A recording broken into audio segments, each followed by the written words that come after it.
The very latest when it comes to William Regal's AEW future, with no guarantee he's going to stick with the company or return to WWE once his contract expires. We've also got the latest when it comes to CM Punk, with Dax Harwood of FTR praising the former AEW champion. We've also got an update on FTR's contracts with All Elite Wrestling when they're set to expire. Ricky Steamboat recently came out of retirement, but could he have a match inside of an AEW ring? We've got the ratings for last Friday's edition of Rampage. New Japan Pro Wrestling possibly teased the return of the Young Bucks to the company, and AR Fox is All Elite.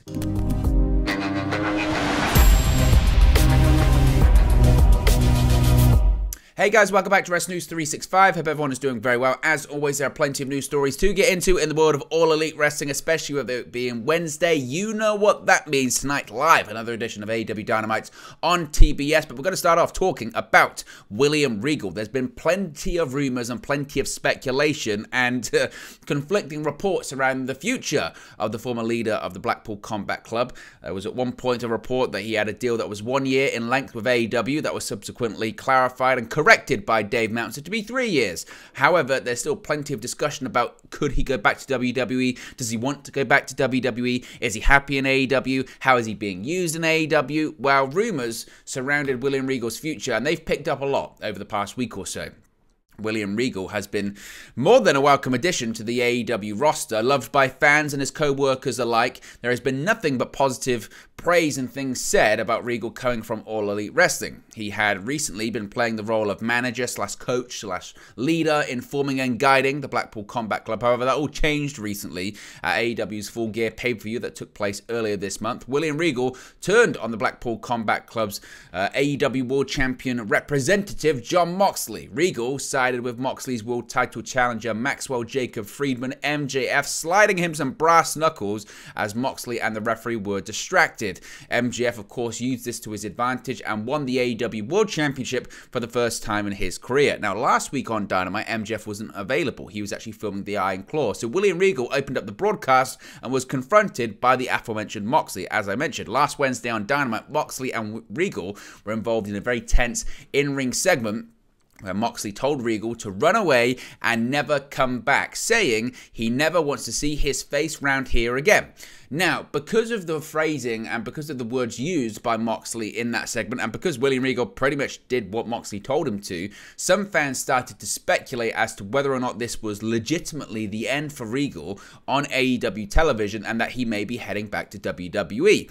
The WWE Regal rumors have significantly picked up, of course, since Triple H got control over WWE, as the two are known to be good friends and work well together. Of course, William Regal was instrumental in the foundation of Triple H's vision of NXT, and Triple H has been long time very close friends with William Regal. In fact, when Triple H was given control of the developmental system in WWE, his first hire in terms of building his team was Regal, and Regal was instrumental in several of the NXT stars or former NXT stars we see on the WWE main roster today. Regal was instrumental in scouting them, bringing them into the company. So a lot of people have assumed, with Triple H now essentially in control of the company when it comes to the creative, when it comes to other aspects of it, a lot of people have assumed that Regal, once he's able to do so, will return to the company, or he could get out of his AEW contract early and return alongside one of his best friends in the business. Well, in an update from Dave Meltzer on Wrestling Observer Radio, he states there is no guarantees of anything when it comes to William Regal at the moment. It's quite a long quote here, but we'll bear with me here because it is worth repeating in its entirety, saying, quote, William Regal, when he signed, which was only April or May, said that he signed for 3 years. Now, something is going on, but I'm not sure of all the details. Actually, I've been told a lot of stuff, but most of it was off the record. But the basic gist of the situation is, I don't know what he's doing as far as if he's going to WWE or if he's staying with AEW. But I do know that it is something that has been talked about. So either there's something in the contract, because a 3-year deal, Tony Khan has not let anyone out early so far. That doesn't mean he never will, but I don't know what the situation is. But there were people who were talking about how there's stuff being talked about, but I don't know exactly what it is. I don't know if he's staying. I don't know if he's going. The rumors have been out even before Wednesday's show. The thing on Wednesday's show was just an angle, but there had been talk of that from very early on. So the fact that he said he was signed for 3 years, that doesn't mean I'm saying, because some people are like, oh, that means for sure he's not leaving and there's no story here. There's something going on. But there's no guarantee he's leaving. There's no guarantee he's staying. There's no guarantee he's not staying. As far as all of this works, as far as the contract situation with Tony and everything like that, I'm not aware of that. But I do know that it's something that's in play. But he said his contract is for 3 years, so in theory, that would tell you that he couldn't do anything until April 2025. So that's basically what I know, what I can say, put it that way. Now, as with any Dave Meltzer quote, very confusing. We'll break that down in just a second. But considering William Regal is under a 3-year contract, some sort of agreement with Tony Khan would have to be made for Regal to even have the chance of getting out of his contract with All Elite Wrestling. Whether or not that is something that is in play, I guess we'll have to wait and see. So basically, the plot thickens, I think, when it comes to William Regal is the best way to put it. What Dave Meltzer, I believe, and reading the quote that he's put there, and to be honest, whenever you have to read Dave Meltzer verbatim of what he's had to say, you realize I have no idea what he's actually saying there. But what Dave Meltzer, I believe, is hinting at there is that potentially, off the record, he might have been told that there is some form of out clause in William Regal's contract, perhaps. And if that is the case, that is something that's being actively spoken about right now. Now, how William Regal would have been able to get that into his contract, I'm not sure. Unless one of William Regal's big conditions was, you know, coming into AEW, if I can get my old job back in WWE, I'm allowed out of my contract. But from an AEW perspective, that doesn't make a lot of sense to put that in a deal, because if that is the case, then WWE, the moment they saw William Regal show up on AEW television, to prevent their rivals succeeding, they could just say, William Regal, you can come back to the company. So I don't know if that exists, but he's hinting at something, as he mentions. He says it's off the record, I can't talk about it, but what he's hinting at there is that there is a possibility that Regal could still go back to WWE, and that's going back before his contract with AEW expires. Again, the black and white of it is William Regal has signed a contract for 3 years, and that would mean that he shouldn't be able to go anywhere until April of 2025. Tony Khan doesn't let people out of their contracts early, but there feels like, according to Meltzer, who again would know when it comes to this, particularly AEW stuff, because again, when he's talking AEW, he's talking to Tony Khan, and Tony Khan's telling him, clearly, something's going on there. And the reason Dave Meltzer knows that is not only does he talk to Tony Khan, but trace it back. Trace the lineage of what's happened here. Dave Meltzer originally reports William Regal signed to a 1-year contract. Very quickly, he corrects that and says, no, it's a 3-year deal. I believe, and this is speculation on my part, but I believe when he put out that report that Regal was signed to a 1-year deal, Tony Khan picked up the phone and said, it's not a 1-year deal, it's a 3-year deal. Basically, let's not put any extra speculation because he's part of my main event angle right now. But at the same time, during that conversation, clearly he's been told some extra details of, it's a 3-year deal, but there might be an out after, say, the first year or something like that. Now, that is entirely possible because that has happened, or that has been put into contracts in the past. Because when Jon Moxley signed with AEW, when the company was first forming back in 2019, of course, Moxley made his debut at the first event they ever did, that being Double or Nothing. Moxley did have an out clause in his contract after 1 year. If he wasn't happy, he was able to leave AEW and his contract could be ripped up and he could go elsewhere. That was a real possibility at the time. Now, that could be a similar situation with William Regal. There could be an out clause after a year, and if that is the case, maybe that's why William Regal's initial contract was reported to be as a year, because Meltzer could have heard it's a year deal because the expectation is he's going to leave in March of next year because that's when he has his out clause, whereas in reality, he signed a 3-year deal, if that makes sense. That, to me, feels like the most likely scenario. And look, March is still quite a way away, but in reality, it's December tomorrow, so it's only 4 months. So AEW likes to plan for the future. Their next pay-per-view is Revolution, and that would be a year since Regal entered the company. Maybe the planning has to start now. Maybe the planning has to start now for what they want to do if they are to William Regal out of the storylines and have his story come to a culmination at Revolution, because the plan is that he's going to return to WWE once he gets to this out point in his contract. But Meltzer's saying that there's no guarantee either way, so maybe Regal hasn't made his mind up either way.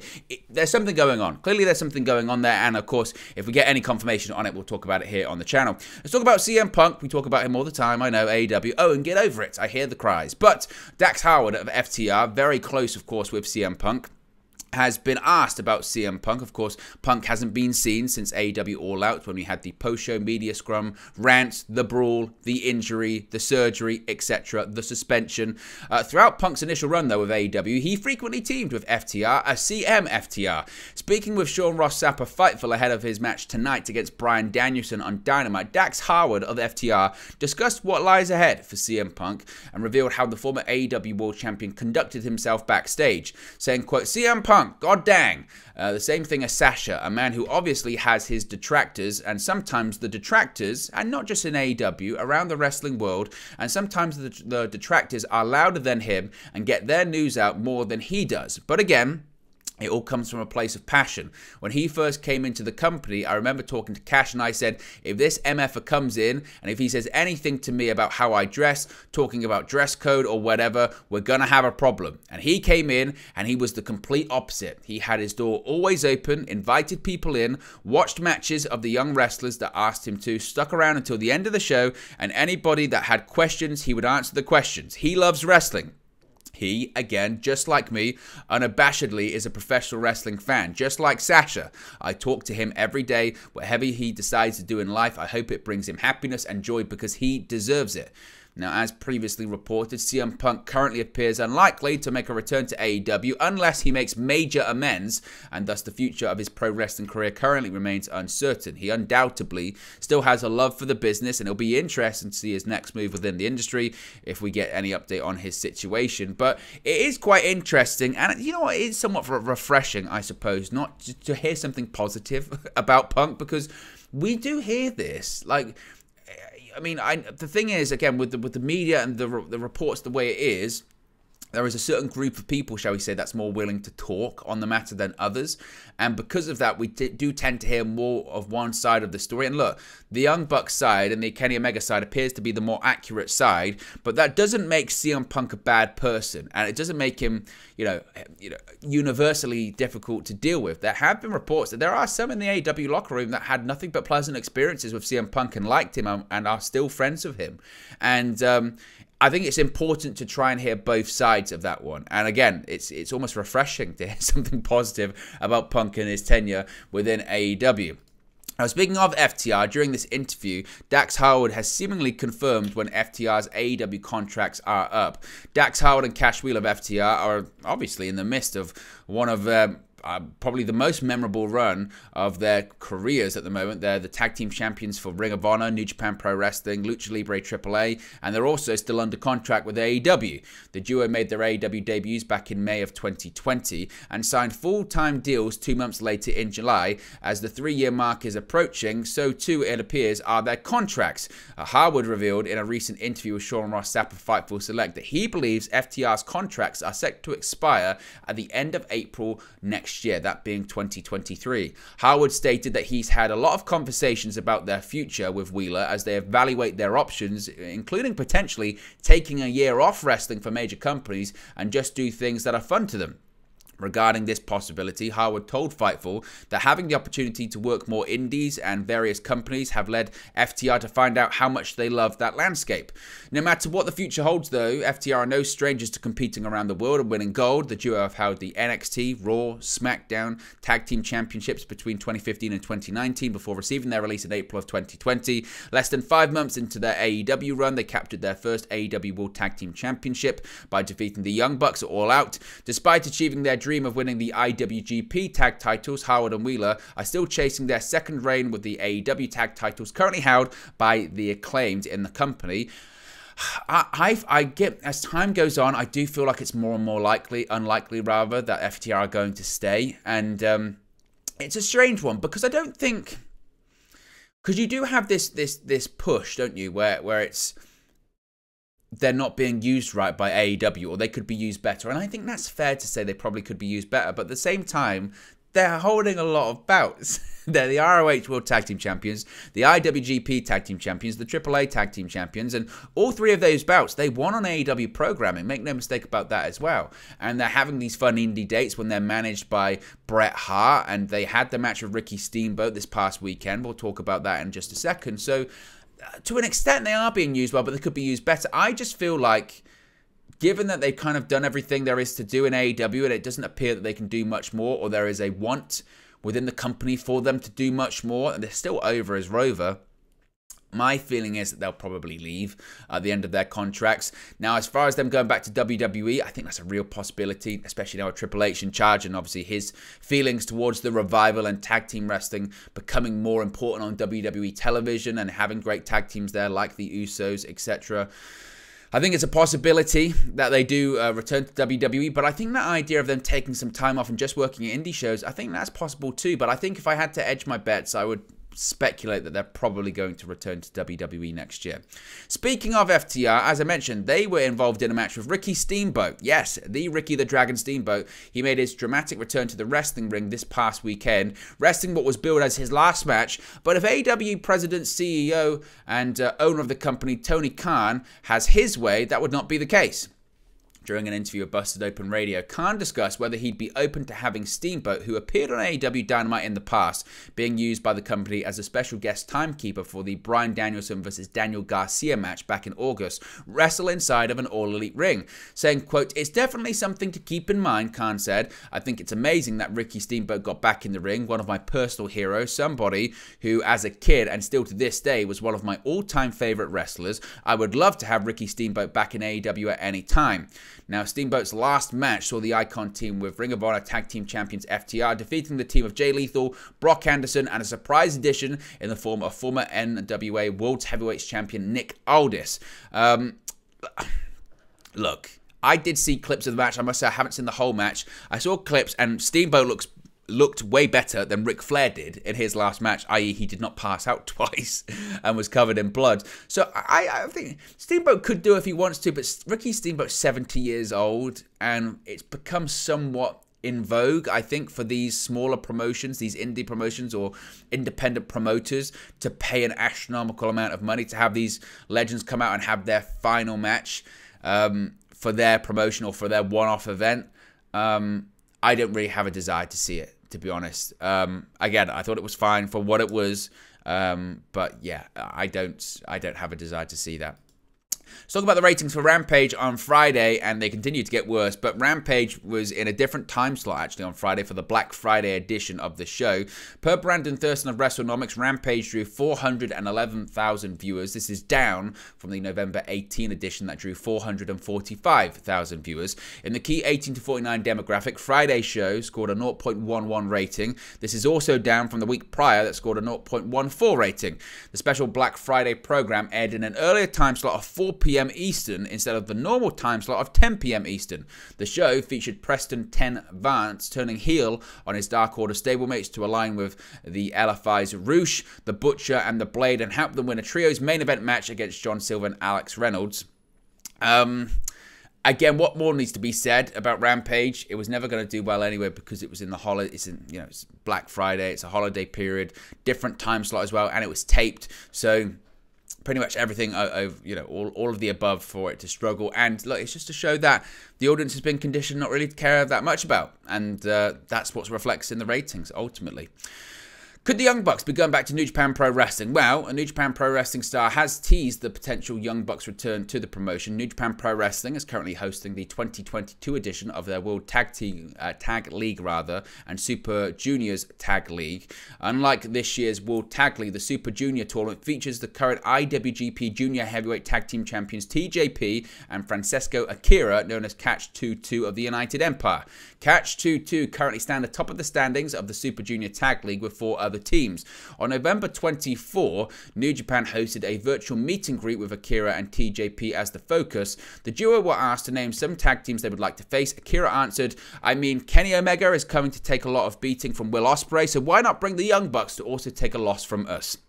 Now, the Young Bucks last appeared for New Japan back in 2019 at Wrestle Kingdom 13 when they faced the Gorillas of Destiny and lost, I always struggle with this one, Igobanables to Japan's Evil and Sonata. Matt and Nick Jackson are currently involved in a best-of-7 series with Kenny Omega against Death Triangles, Pac, Penta, El Zero Miedo, and Rey Fenix over the AEW World Trios Championships. Of course, match 3 does take place tonight on Dynamite. Kenny Omega, though, is set to make his return to New Japan at Wrestle Kingdom 17 on January 4, 2023, where he challenges for the IWGP United States Heavyweight Championship against Will Ospreay. As far as could the Bucks return, they were rumored for Wrestle Kingdom, and Kenny Omega's there, and, you know, they're not wrestling on Dynamite that night.